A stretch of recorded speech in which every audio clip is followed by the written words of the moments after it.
Hello. So, um, to give you a little idea, a little bit more of what it is that I do and I believe, and not saying you have to believe any of this. This is a total disclaimer.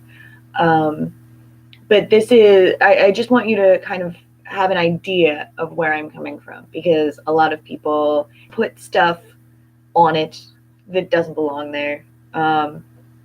And so it's kind of important to me to dispel certain falsities of what it is and what it isn't. So when we talk about, hey, what's your sign? Oh my God, what's your sign? Usually we're talking about your sign, and that is where the sun was at the moment of your birth. And that kind of runs like monthly, but it starts in the middle of the month and then goes to the middle of the next month, which is why you, my friend, are a cusp people. Usually within 5 days of like the changeover is when they may have more qualities of one thing than the other, or usually more often it's a blend. But also how you define yourself and the things that you claim are just as important. At least I feel. That said, technically, your sun sign is a Capricorn. On the day and year you were born, and at the time you were born, you're at 0.11 degrees, which means like not even a whole degree into Capricorn, was just barely there in Capricorn. But that also means that you get everything from the sign kind of before it. You have to know history before you don't just show up in a vacuum, right? And so you have a lot of knowledge, but it goes from knowledge to work, and you are right in work. That's like the very first time that you hit work, right? Because Sagittarius is about learning, is about higher learning, is about how you higher learn. You're not the type to walk into anything with childlike curiosity. There's a lot of information that comes from it. That said, you know how to make it dollars. And I hesitate to say money or dollars, but what I mean is you put work into something and then that thing will give you returns. Your ascendant. Now let's describe the ascendant. And again, this is traditions that I practice. This is what I believe. But I think it's really, really beautiful.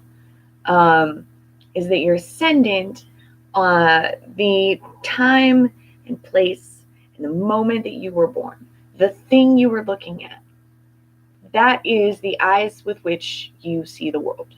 And because we have that one thing that changes your entire chart, right? The idea is that you are as important as any other planetary body moving in this galaxy, in this universe. And so you could potentially land on the moon. Like, you have the ability to affect everything around you to such an extreme that we had to put, you were born at this time, this is where you are, this is how important you are. And it's about individuality and the collective, and maybe that will help somebody with your suicide-y things. That even though you are part of the universe, you are just as a valid part of the universe as literally any other planetary body. That said, your ascendant is Gemini, where your sun is like learned curiosity. Gemini tends to be more, well, Gemini is the god of liars, tricksters, and thieves. But why is that? Not Gemini, I'm sorry, Mercury, who rules Gemini. Liars, tricksters, and thieves. So the first thing Mercury did when he was born was steal Apollo's cows and made a lyre out of them. and gave it to Apollo as a gift. Sorry about it. Teehee.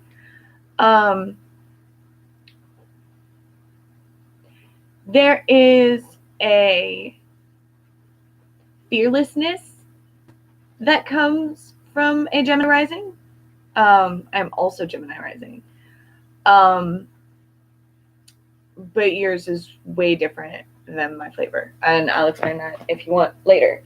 We can talk about mine, but right now we're talking about you, and I'd rather talk about you. So your Gemini rising is wonder. It is not afraid to go places. It's not afraid to make friends with people who maybe you wouldn't be friends with otherwise, or that other people kind of tilt their head and are confused about. Gemini rising people are curiosity embodied. They tend to have life in their eyes. Even if the rest of their features, now I realize I have some sprite-like features, which is common in Gemini rising, but also the eye light. If you remember the other night, I don't even remember what it was that made me giggle the way that I did, but I told you that I had missed you, my friend. And it's that, like, whatever energy had kind of gone between there, that's a Gemini rising sort of thing. So that puts Gemini in your first house. So your first house is your house of self and how you see the world. To have Gemini in your first house is like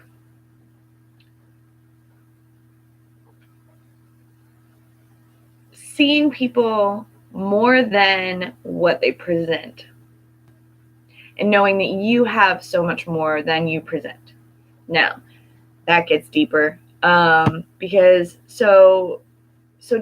there's a circle, and I'll send you a picture. There's a circle, and it's 12 houses, and each sign, depending on where you're born, your first house, depending on your ascendant, that's your first house, and it goes from there to all 12 houses.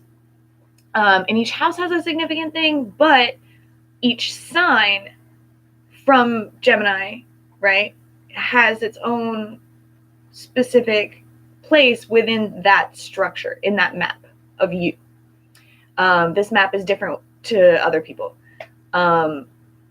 You may have everything the same except the different ascendant, and you will be totally different people.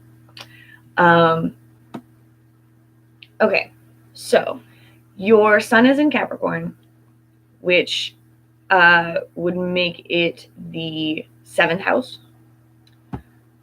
which is your house of relationships, which means relationships are not challenging.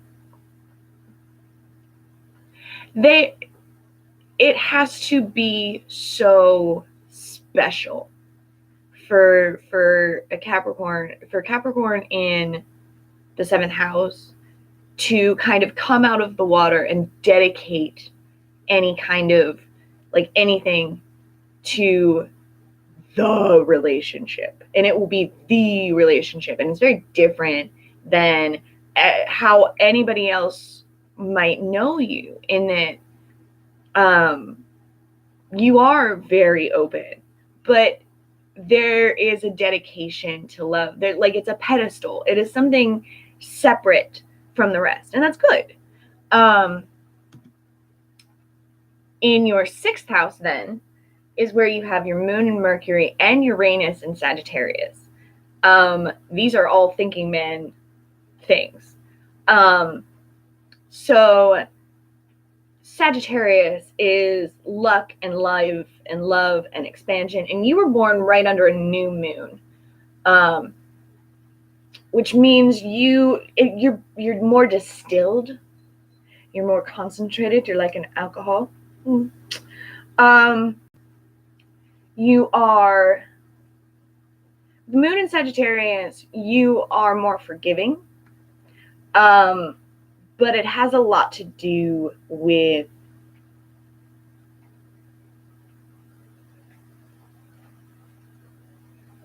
fantasy. Like, let's take like wrestling and comedy even, but we'll use wrestling as the example, where everything is heightened to this like bigness. Those are words. Moon in Sagittarius is about like Klimt, ornamenting the ordinary, showing like this over exaggeration of a thing, of in this case masculinity, or but it's fun, right? That's the other thing about Sagittarius. Sagittarius is fun, and it's not like Capricorn can be too serious. Sagittarius is ruled by Jupiter, jovial, right? And said that doesn't make you necessarily jovial all the time. A lot of Sagittarians are severely depressed. This is because they are thinking people, and that is a natural reaction to a lot of shit that's going on in the world. And they tend to be the like existentialism, kind of, well, what does it all mean? And if it doesn't mean anything, then why am I here? And yeah, no, I get it. And that is especially true of your Mercury in Sagittarius. Now, by the way, these are opposite on the wheel from your ascendant. But I don't think you actually have anything in your ascendant. You don't. You have no planets in it, rather. So how you communicate and how your curiosity works is, once you have stored information, that information is there forever. And you can build upon that, but you never go below it. Like, you want to learn, but you never drop to, okay, let's go into this like I don't know anything. That's never happened for you. You've heard of it. It's never happened for you. Venus in Aquarius. If you look at the astro memes, Aquarius tends to be the alien, tends to be the outside, is like looking in. Yes, it's the sign of the people, but it's the sign of the people in that it looks at something from a completely different angle. And like, okay, so for example, everybody should get paid what they're worth. Well, what if they're worth more than the work that they do? So they should be paid for their worth, right? See how that's different? That's an Aquarius thing. And that is totally where your Venus is.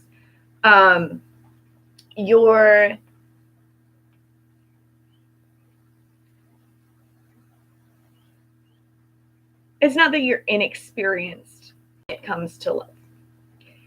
It is so otherworldly. It is something that lives on such a different page. Not to say that you're not friends with that person that you love, because you're not going to get past, like, you don't just go to love. That's not how that works. You have to go like through the labyrinth to get to the love. But once you do, you've never seen anything like it. Like, it's always something, like, you can register it into that list of things that you know for sure, but they're not, love is still going to be different for you every time. And your study of it, your interactions with it are going to be different than a lot of other people's, because while Aquarius is not a warm sign, it is a magnetic sign. How's that? I like that one. So it's not that you are cold, right? You just happen to be metal. If I have hot metal, I don't think it changes the magneticness of that metal, right? I don't know how to science on that one. Magnets, how do they work? So, this is cool. So your Venus and your Mars are both in Aquarius, which means they're conjunct. Some astrology will tell you that's combust, and I think that's stupid. Not that I'm shitting on anybody else's beliefs, but I think that they're doing it wrong. You appreciate this, you know. But here's the deal. So Venus and Mars hanging out in the same sign, usually a pretty good thing. So the way that you, all's fair in love and war, right? There's a lot of like codes and ethics that go into Mars and Aquarius. Mars is in Aquarius right now. Actually, this could be very, very good for you. Oh, that all makes sense. Okay. Cool. So Mars in Aquarius, which is now, is not about getting mad. Mars in Aquarius doesn't get mad. It gets right. Mars in Aquarius is not about grieving. It's about justice. And it's not about revenge. It's about what is the worth of the thing. But it's kind of like,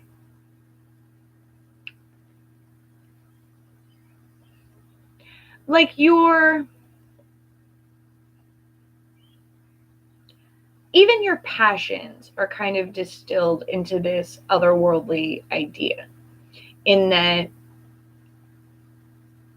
other people just don't live the richly fantasy life that you have. And you can appreciate like the artwork and the technicality and the whatever. Like, for example, you look at this super butch masculine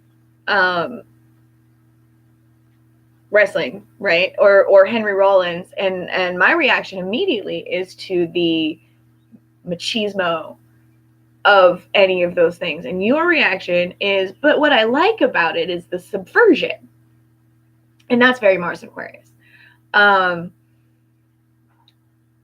Also, though, how you strategize, and socially strategize, as well as like your work ethic or your passions or your whatever. You're not like, I'm going to start a project. Look, I wrote 5,000 words. Now I've done that.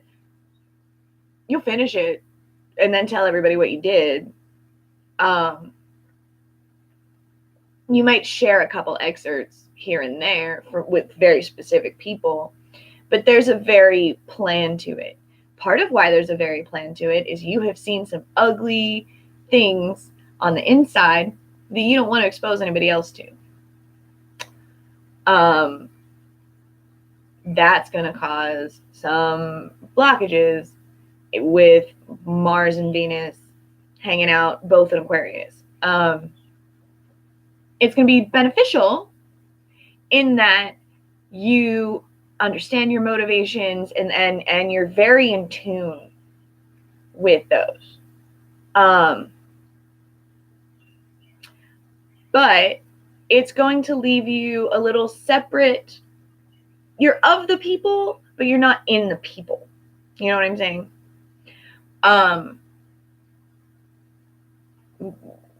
It's just a little bit different. Jupiter and Capricorn. So the Sun and Jupiter both in Capricorn actually means that you're going to be pretty lucky, but you'll probably be really lucky later in life. Which actually, like, let's be honest, like now is later in life. Like after like 35-ish, and like I just turned 30. Like we get it, right? We're on the same page. So now really is going to be really good for you. Where you can stand out with pride in work that you have completed. But also anything you start has the likelihood to finish. And even if you don't finish it, there's a jovialness that shares it. Like the idea is something that is so strong and so universal that you can let it do what it needs to do, and it will help people, and it will be part of your expansion, your worth, your self-worth, but also your worth in the world. Saturn in Scorpio. Okay, so you kind of have to go back to go forward, like I said before. So Saturn in Libra was very much about the status quo, in that this is my work time and this is my playtime, and these things are balanced, right? Saturn in Libra was well, okay, so then we get to Saturn in Scorpio. And Saturn in Scorpio is the subversion of that, right? Where this is my work time and this is my playtime, but I'm going to double dip, right? Saturn and Scorpio people tend to be the same kind of people who work a very hard, long job in their food truck and then will deal drugs out of the back of it to make more money. Or like, there's always some kind of way to obtain an income that doesn't necessarily you pay taxes on, or that it's not like a 9 to 5. The Saturn and Scorpio are not 9 to 5 people, often overnight people. But so the issue with Saturn and Scorpio is that they don't always get compensated for all of the work that they're actually doing. Where everything that they do is actually work. Saturn and Sagittarius is when we started getting into artwork is work and emotional labor is labor. And so you may see people get rewards for doing that kind of thing where you don't get them, but it's more of a sub. That's not entirely your goal. Like, you're not going for, I'm going to get rewarded for this. And some other people, you know that they want rewards for like, oh, I'm always there for people. That's not why you do anything, you know? Uranus and Sagittarius. So the moon, Mercury, and Uranus are in Sagittarius. This is you picking up on little shit. This is like psych. This is like you, and this all totally shows in your writing. And I think you're one of the better writers like that I know. That there's a subtlety and a cleanliness, but an emotional impact from Uranus and Sagittarius. And it's not that you cut, right? Because it's a self-understanding, but it's this universal thing. Uranus is like lightning, but like lightning on a dark night where all of a sudden this big crack happens and you can see everything. You have the ability to capture that snapshot of the everything and can use it later. But you also, Sagittarius is very good at discerning what the important pieces of the information are. If I said to you, for example, don't drink the water at night for its poison, well, you're not going to drink the water at all because that at night part doesn't actually matter, right? Like, why would the tech? Like, it's that kind of thing that is Saturn and Uranus. Of the something's a little bit off, and I know what it is and why it is, and I'm going to be aware of that. But also, I'm going to make you aware of it in a non-threatening way. Neptune and Capricorn. So your Sun and your Neptune are together, which is interesting because usually people like that do a lot more drugs.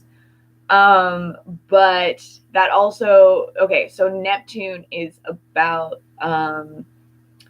alternate worlds and altered states of mind And oh, Neptune is right in Capricorn. So that is also just changed over. So it's also kind of cuspy. That's cool. So rich fantasy life. But Neptune in Capricorn is making it real. These people aren't afraid to be performers. You understand that performing is a way of life. That goes with your Scorpio, Saturn. So your Neptune in Capricorn is like, yeah, anything's possible. Why wouldn't it be? You know how to build something from nothing. You see the potential in a thing way down the line before it has ever become that thing. But that's really good for you too, because you see the potential in you and you haven't slowed down. Good job. Pluto and Scorpio. A lot of us have Pluto and Scorpio. It was in Pluto was in Scorpio from 1985 to like 1993 or something. It's a long orbit. But people with Pluto and Scorpio, so Pluto rules Scorpio. Scorpio is the sign of sex, death, birth, and rebirth, and Pluto is that. Pluto is the god of the underworld. But there's a safety to it. Understand, we all die. No one escapes death. So what is it that we're all in here for? And how do we help each other? Mr. Rogers, look for the helpers, right? So to kind of go through your houses, your ascendant is Gemini. And like I said, so I do the whole house system, which is different from other traditions. But I do the whole house system because what they're trying to make scientific isn't actually scientific. It's not the purpose of it. You know what I'm saying? So a house, do you know that most people die in their bathroom? Would you say that you live in your bathroom? Probably not. But so even if the bathroom is just part of your house and maybe you showed up on this angle, it's really like that's still the whole house that you're looking through. Like your self-expression, for example, still lives in this portion. So if you were to look this up online, a lot of the calculators don't do the same thing I do. That said, I'm working on a computer program, but the person that I'm working with is really, really stalling, and it's super frustrating. But I'm working on a program to make what I do more accessible that way. But so it's not going to quite be the same if you were to Google this yourself. That's all I'm saying, because it's a different tradition. Okay, that's it. Your first house is in Gemini. So your first house is self-expression, and your self-expression is curiosity. Your self-expression is willing to learn, but your self-expression is also a certain kind of style that means you're non-threatening and open to everybody. Your second house is in Cancer.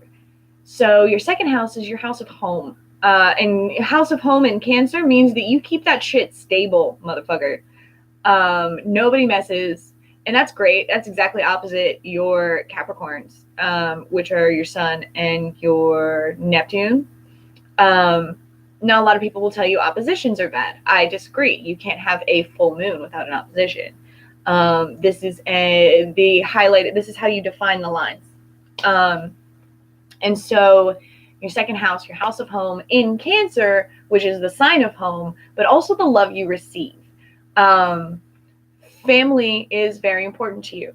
The close bond that you have with the feminine people in your life, obviously. This second house Cancer is femininity, like being a major influence and an acceptance in you, which would mean you have a lot of female friends. Also, mom and sister are very close to you.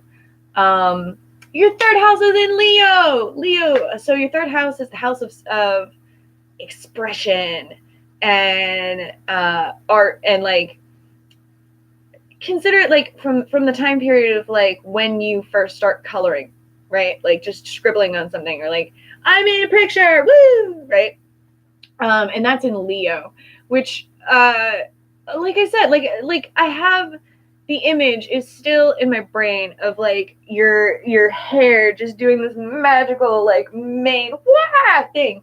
That image is so very Leo in the third house.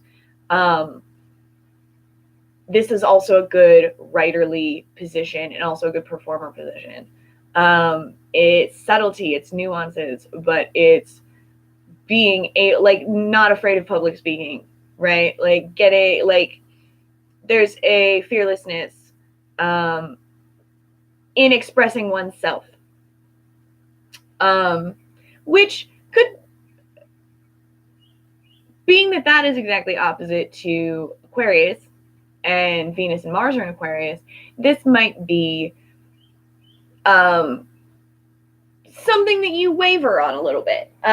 Some things are for public, some things are for private. But that said, your diary letter, or your 10-year letter, whatever, the high school thing. Obviously, I'm going to read this in front of people. I'm not going to read this to myself. That would be crazy. Third house in Leo, fourth house in Virgo, also very good. Also, fourth house in Virgo means that the house is how the house is. This belongs here, and I will put it back when I'm done. Fourth house in Virgo is also, though, someone that will like rearrange, like high fidelity, like rearranging your albums in autobiographical order. Seems like a thing that a fourth house in Virgo would do. Virgo, Libra in the fifth. So your house of creativity and sexuality, kind of ambivalent on the sex. There it is. I found it. Fifth house Libra, sixth house Scorpio. You care more about the physiology and what's going on in the brain space than you do the physical, obviously. But you have your Pluto in your sixth house, and your Saturn. Pluto and Saturn in the sixth house mean that it will take longer to get into a solid relationship, but it will be a much stronger relationship. Sixth house, seventh house in Sagittarius. We've been over this. Your relationships, your moon, your Mercury, and Uranus are in your house of shaking things up now. Relationships, though, also in how you interact with like everybody, not just your romantic relationships, right? This seventh house is has some to do with career, but not like the eighth house has to do with career and spin. The seventh house is more how you get your, foot in the door, right?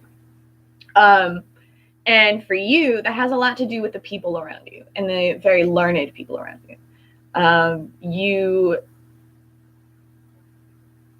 You're never the dumbest person in the room. You're never the smartest person in the room, because you don't want to be. And that's important because you want to be learning. Good.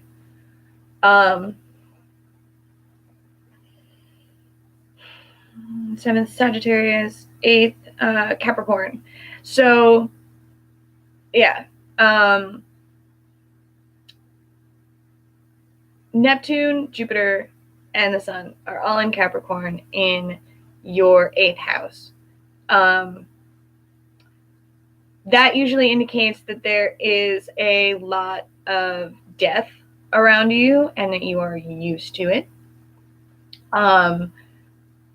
And I don't mean it to mean like you're grieving all the time. I mean it to mean that you understand that life is short and that it matters and what the meaning of death is. Like, people know the meaning of life. You understand what it means to die and have to live on in this life. It's not like a survivor's guilt, though. Like yours is, it's more sterile than that. It's more clean. Eighth Capricorn, ninth. Oh, so this is your career. Your ninth house has your Venus and your Mars in it. make the fantasy a reality, you will do better with your romantic partnerships in a work kind of way. The people who love you will do a lot more to push you along, because you've earned it. But even if you didn't, because other people haven't earned it, they still give you the props and the whatever, right? Like, oh, hey, this is for you. You should do the show. You should do this thing, right? Not to say that you aren't good, but other people saying that you're good helps. Capricorn, 9th, 10th. No, 9th Aquarius. 10th is Pisces. 10th house in Pisces. You're kind of a dead fish when it comes to rumors about you. You don't have to put a lot of spin on it. You're never going to be someone that deals with a toxic masculinity. That said, I never thought that I would be accused of what I was accused of. But like, never once is going to be an issue for you. All of the things that we talked about, that it's not you. They're never you. It's not like this is going to be like a thing that it gets out and now you have a reputation. Like, you're fine. 11th house. So if that's Pisces, and your 11th house is in Aries, friendships friendships who help you and things that help are fire, fire, fire, fire.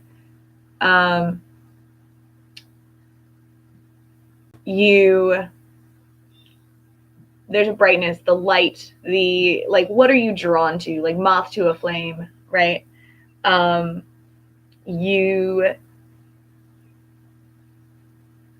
You know what's behind the curtain, but you still will hang out with the whiz. Because you understand the work that went into building that whole thing, and that's pretty awesome, right? 12th house Taurus. This is kind of my problem too, all right? So do you find when you're happy, you can indulge a little bit? You might drink better alcohol, you might eat better food, but when you're not, you like drop a ton of weight, or it might go the other way. Taurus has a lot to do with the physical, tangible, right? The fertile, the actual body, where Scorpio, which is the exact opposite on the wheel, is sex, death, birth, and rebirth. Think of Taurus as everything that Scorpio isn't. And so things that, now your 12th house is your house of undoing. But it also has to do with like, you knew this is your lizard brain, right? You know what you're capable of. You know the ways to stop yourself from getting in your own way. That said, food is good and delicious. And stop yelling at me for eating a 7-course meal, because I'm Italian and that's what we do. You know, like, it's that sort of like there is a comfort, like creature comfort is comfort.